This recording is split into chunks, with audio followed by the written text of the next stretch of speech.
Hello students, आज के video में मैं आपको एक्सप्लेन करूंगा एक्सरसाइज 7.1 का क्वेश्चन नंबर 5। हम लोग क्लास 11 मैथ्स का चैप्टर 7 कर रहे थे, दैट इज बायनोमियल थ्योरम। इसके पिछले वीडियो में मैंने आप लोग को एक्सरसाइज 7.1 का क्वेश्चन नंबर 1 से लेके 4 तक मैंने आप लोग को एक्सप्लेन कर दिया था, ठीक है।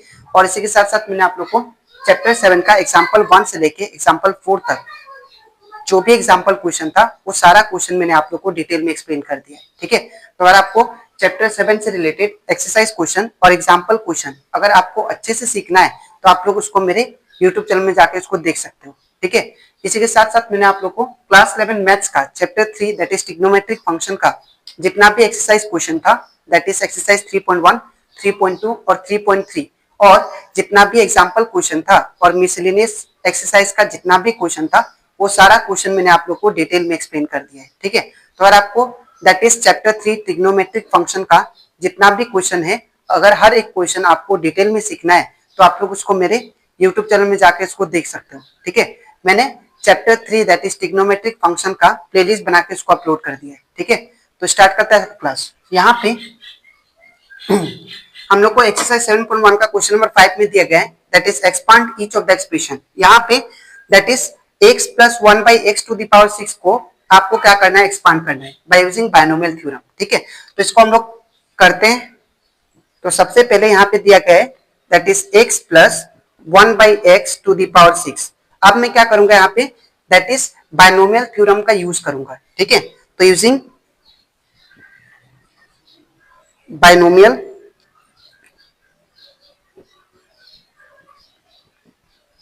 थ्योरम, तो बायनोमियल थ्योरम के अकॉर्डिंग क्या था, मैंने आप लोग को एक फॉर्मूला सिखाया था that is a plus b. अगर दो नंबर के बीच में अगर प्लस हो और उसका पावर n हो तो हम लोग क्या लिखते हैं formula according to binomial theorem that is nc0 a to the power n, ठीक है। इसके बाद प्लस फिर nc0 के बाद क्या आता है 1, ठीक है। अब ये a का पावर क्या होता है डिक्रीज और b का पावर क्या होता है इंक्रीज, ठीक है। तो a to the power n यहाँ पे क्या होगा a to the power n minus 1, एक डिक्रीज हो जाएगा, ठीक है। और b का पावर क्या होगा इंक्रीज होगा। इन द सेम वे फिर नेक्स्ट टर्म क्या आएगा nc2, फिर a टू द पावर क्या होगा फिर से पावर डिक्रीज n माइनस 2, ठीक है। और b का पावर इंक्रीज होगा, ठीक है। सिमिलरली नेक्स्ट क्या होगा nc3, 2 के बाद कितना आएगा 3, फिर क्या होगा a का पावर फिर से डिक्रीज होगा n माइनस 3 होगा, ठीक है। और b का पावर क्या होगा फिर से इंक्रीज होगा। और इसे इसको हम लोग ऐसे एक्सपांशन करते करते लास्ट क्या होगा दैट इज NCN आएगा और a टू दी पावर क्या होगा n माइनस n होगा, ठीक है। फिर से a का पावर डिक्रीज होगा और b का पावर क्या हो जाएगा b to the power n, ठीक है। बाय यूजिंग दिस फॉर्मूला हम लोग क्या करेंगे इसको एक्सपांशन करेंगे, ठीक है। तो यहाँ पे देखिए, यहाँ पे हम लोग को किसका एक्सपांशन करना है x plus 1 by x to the power 6 का, ठीक है। तो यहाँ पे अगर आप लोग ध्यान से देखो कंपेयर करो तो a की जगह पे मुझे क्या लेना है x लेना है, ठीक है। तो मैं साइड में लिख देता हूँ a की जगह पे मुझे x लेना है और b की जगह पे क्या लेना है 1 बाई एक्स। तो b की जगह पे क्या लेना है मुझे 1 बाई एक्स लेना है और n की जगह पे क्या लेना है 6 लेना है, ठीक है। तो n का वैल्यू मुझे 6 लेना है, ठीक है। तो ये सारा वैल्यू जो है a b और n का मैं इसमें पुट करता हूँ, ठीक है। तो सबसे पहले क्या है nc0, तो n का वैल्यू कितना है देखिए 6, तो यहाँ पे कितना आएगा 6c0, ठीक है। फिर a का पावर n, a का वैल्यू कितना है x, तो यहाँ पे a लिख दिया और n का वैल्यू कितना 6, ठीक है। फिर प्लस का प्लस, फिर nc1 है तो n का वैल्यू कितना 6c1, a का वैल्यू कितना x, तो यहाँ पे x to the power n minus 1, तो n का वैल्यू कितना 6 माइनस 1, ठीक है। फिर b का पावर 1 है तो b का वैल्यू कितना 1 by x to the power 1 का 1, फिर प्लस का प्लस। अब nc2 है तो n का वैल्यू कितना 6c2, a का वैल्यू कितना है x, तो यहाँ पे क्या होगा x to the power n minus 2, तो n का वैल्यू कितना 6 माइनस 2, ठीक है।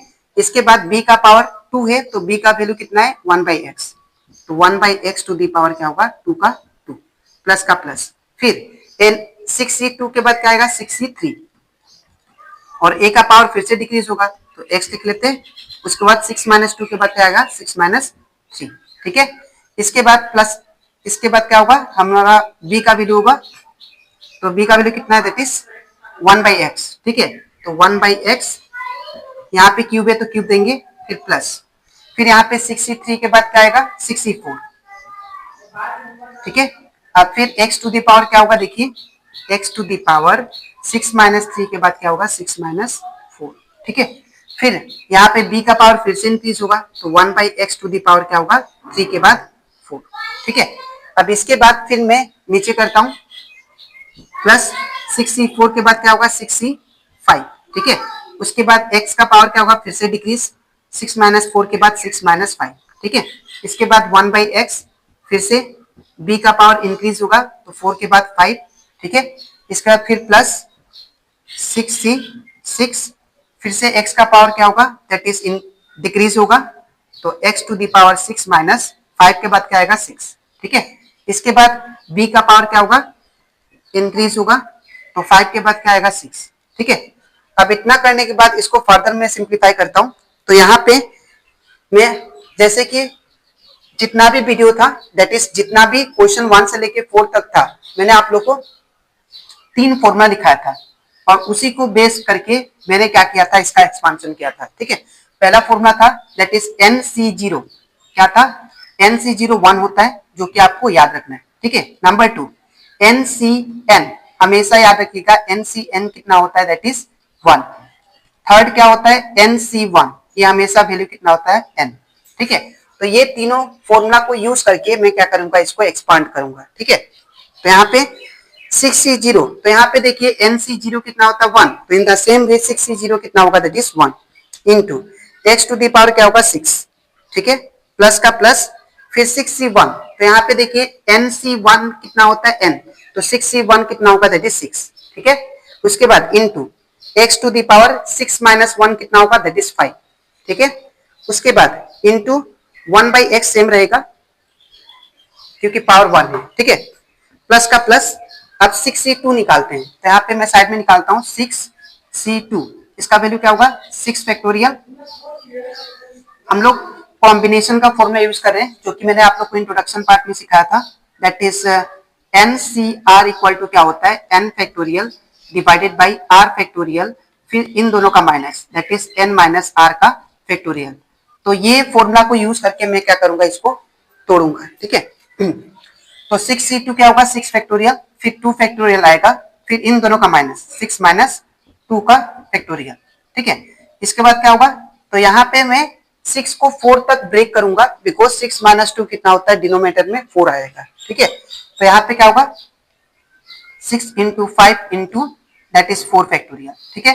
और नीचे कितना 2 को फैक्टोरियल को ब्रेक करता है, 2 इंटू 1 आएगा, और 6 माइनस 2 कितना होगा 4 फैक्टोरियल, तो ये दोनों कैंसिल, तो यहाँ पे 2 3 जा कितना होगा 6, तो 5 3 जा कितना गया 15। ठीक है। तो यहाँ पे हमारा 6C2 का वैल्यू कितना है 15, तो यहाँ पे क्या होगा 15 इंटू, फिर यहाँ पे देखिए x का x, अब 6 माइनस 2 कितना होता है दैट इज 4। ठीक है। इसके बाद ये जो स्क्वायर है दोनों का साथ होगा, तो 1 का स्क्वायर 1 होता है और x का स्क्वायर कितना होगा x स्क्वायर। ठीक है। फिर प्लस का प्लस, अब यहाँ पे 6C3 है। ठीक है। अब 6C3 को ब्रेक करता हूं, तो 6C3, तो क्या होगा 6 फैक्टोरियल डिवाइडेड बाई 3 फैक्टोरियल, फिर इन दोनों का माइनस दैट इज 6 माइनस 3 का फैक्टोरियल। ठीक है। इसका अगला स्टेप क्या होगा, मैं 6 को 3 तक ब्रेक करूंगा, तो यहाँ पे क्या होगा 6 इंटू 5 इंटू 4 इंटू 3 फैक्टोरियल। ठीक है। और नीचे कितना 3 फैक्टोरियल, 3 फैक्टोरियल को ब्रेक करता हूं तो क्या होगा 3 इंटू 2 इंटू 1, और यहाँ पे कितना आएगा 6 माइनस 3 दैट इज 3 फैक्टोरियल। तो ये दोनों कैंसिल, तो यहाँ पे क्या होगा देखिए 3 2 जा 6, ये भी कैंसिल हो गया, और ये 2 से 2 ये भी कैंसिल हो गया, तो कितना आएगा आंसर 5 4 जा 20। ठीक है। तो हमारा 6C3 का वैल्यू कितना है 20, तो यहाँ पे 6C3 की जगह पे क्या पुट करूंगा 20 इंटू, अब x का x लिख दूंगा, अब 6 माइनस 3 पावर कितना आएगा 3। ठीक है। इंटू, फिर 1 बाई एक्स, ये क्यूब जो है दोनों का साथ है, तो 1 का क्यूब कितना होगा 1, और x का क्यूब कितना होगा दैट इज x क्यूब। ठीक है। फिर प्लस का प्लस, अब 6C4 निकालता हूं। ठीक है। तो यहाँ पे अब मैं यहाँ पे निकालता हूँ 6C4, तो कितना होगा 6 फैक्टोरियल। ठीक है। इसके बाद 4 फैक्टोरियल, इसके बाद इन दोनों का माइनस दैट इज 6 माइनस 4 का फैक्टोरियल। ठीक है। तो इसका अगला स्टेप क्या होगा, मैं 6 को 4 तक ब्रेक करता हूँ बिकॉज डिनोमिनेटर में 4 है, तो 6 इंटू 5 इंटू 4 फैक्टोरियल, और नीचे कितना 4 फैक्टोरियल, इंटू 6 माइनस 4 कितना होता है 2, ठीक है, और 2 फैक्टोरियल को ब्रेक करने से 2 इंटू 1 आता है, ठीक है। अब 4 फैक्टोरियल कैंसिल, 2 3 जा 6, ये भी कैंसिल, तो 5 3 जा कितना आया रिजल्ट 15, ठीक है। तो यहाँ पे हमारा दैट इज 6C4 का रिजल्ट कितना आया दैट इज 15, तो मैं 6C4 की जगह पे क्या लिखूंगा 15 इंटू, फिर क्या होगा x का x, अब यहाँ पे 6 माइनस 4 कितना होगा दैट इज 2, ठीक है, इंटू उसके बाद 1 टू द पावर 4 कितना होगा 1, और x टू द पावर 4 कितना होगा x to the power 4, because ये 4 दोनों का साथ होगा, ठीक है। इसके बाद प्लस का प्लस, अब यहाँ पे देखिए 6C5, तो यहाँ पे 6C5 को ब्रेक करता हूं, तो यहाँ पे क्या होगा देखिए 6 फैक्टोरियल, फिर यहाँ पे 5 फैक्टोरियल, फिर इन दोनों का माइनस दैट इज 6 माइनस 5 का फैक्टोरियल, ठीक है। तो ये कितना होगा 6 को 5 तक ब्रेक करूंगा बिकॉज डिनोमिनेटर में 5 है, तो 6 इंटू 5 फैक्टोरियल, और नीचे कितना 5 फैक्टोरियल, और 6 माइनस 5 1 फैक्टोरियल, तो 1 फैक्टोरियल 1 होता है, ठीक है, और ये दोनों कैंसिल होके 6 ही बनाएगा, हमारा रिजल्ट कितना आया 6, तो 6C5 का वैल्यू कितना आएगा दैट इज 6, यहाँ पे 6 लिख देता हूं। उसके बाद x का x, 6 माइनस 5 कितना आता है दैट इज 1, अब इंटू का इंटू, अब 1 by x to the power 5, तो 1 का 5 करेंगे तो क्या आएगा दैट इज 1 आएगा। उसके बाद x टू द पावर 5 कितना आएगा x टू द पावर 5 आएगा, ठीक है। इसके बाद प्लस 6C6, देखिए यहाँ पे NCN कितना होता है 1, तो 6C6 कितना होगा that is 1 into x to the power क्या होगा देखिए यहाँ पे 6 माइनस 6 0, ठीक है, फिर इंटू 1 बाई, अब 6 टू द पावर 1 करने से 1 ही आता है, और x टू द पावर 6 करने से x टू द पावर 6 आएगा, ठीक है। अब इतना करने के बाद इसको मैं फर्दर सिंप्लीफाई करता हूं, तो यहाँ पे देखिए 1 into x to the power 6 x to the power 6 होगा, प्लस का प्लस, अब यहाँ पे देखिए ये x एक टू, और यहाँ से एक टू x कैंसिल हो गया, तो क्या बचेगा 6x टू द पावर 4, ठीक है। अब प्लस का प्लस, फिर यहाँ पे, अब यहाँ पे एक्स स्क्वायर कैंसिल, और यहां से 4 में से 2 कैंसिल हो गया x, तो क्या बचेगा 15x स्क्वायर, ठीक है। फिर प्लस का प्लस, फिर यहाँ पे कितना होगा देखिए ये x क्यूब कैंसिल, तो ओनली 20 आएगा, 20 इंटू 1 20, ठीक है, यहाँ पे 20 आ जाएगा। इसके बाद प्लस का प्लस, फिर यहाँ पे देखिए ये x स्क्वायर, और यहाँ से 2 टू x कैंसिल हो जाएगा, तो क्या बचेगा 15 बाई एक्स स्क्वायर, ठीक है। उसके बाद प्लस का प्लस, अब यहाँ पे देखिए एक टू एक्स यहाँ से, एक टू एक्स यहाँ से कैंसिल हो जाएगा, तो क्या होगा that is 6 1 6 x to the power 4, ठीक है। प्लस का प्लस, अब यहाँ पे x to the power not, कोई भी पावर का अगर 0 होता है पावर कोई भी एक्सप्रेशन का, तो आंसर कितना आता है 1, ठीक है। तो यहाँ पे क्या होगा 1 इंटू 1 इंटू 1 दैट इज 1, और डिनोमिनेटर में क्या है x टू द पावर 6, तो ये आ गया आपका रिजल्ट, ठीक है, ये आपका फाइनल रिजल्ट। तो आई होप आपको दैट इज एक्सरसाइज 7.1 का क्वेश्चन नंबर 5 भी अच्छे से क्लियर हो गया होगा, ठीक है। तो ये आपका दैट इज रफ इतना, ठीक है, इतना पार्ट आपका रफ है। तो अब इसके नेक्स्ट वीडियो में मैं आप लोग एक्सप्लेन करूंगा दैट इज एक्सरसाइज 7.1 का क्वेश्चन नंबर दैट इज 6, ठीक है। तो आज के लिए इतना ही, मिलते हैं नेक्स्ट वीडियो में, थैंक यू।